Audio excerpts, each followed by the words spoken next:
دې خوا ته هم چې کاته نو یو څو نفرو غږ سره یو څو نفره نور هم راوستل چې هغه د ما هم دوسیګان هم وو هغوی سره یې له اصلحې هم ګیر کړې بیا هغوی هم راوستله بیا د دغه ځای نه چې راویستلو بیرون هلته امریکایان هم وو هغوی په مخابرو کې غږېدله نو دغه نه یې ورته ویل 3 منټ اګینټ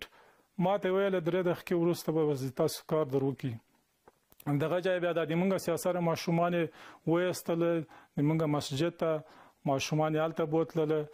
بیا 3 دقیقې وروسته دوی چې راوتلله نو په دې لاره موږ پیاده روان کړي وو همداسې قطار 9 نفر وو ټول موږ سره چې بندیان 9 نفر وو قطار روان کړي وو چې یو دراز هم واورېده او رڼا سره د موږ له مخې نو په دې وخت کې د موږ کور په بمو باندې والوزاو لږ وروسته یو بل دراز هغه د بل همسایه کور والوزاو همدغسې په دغه کلي کې 4 ځایه په همدغو مجاهدینو باندې چافې وې چې هغه له موږ سره همدلته اسیران و بندیان و راسره موږ سره یو ځای وو د هغوی کورونه همداسې مکمله والوزوله مکمله بېخبره والوزاو د موږ خپل کور یې همدغسې والوزاو بیا بوتلو یې خواته ټانګو ته یې بوتلو همالته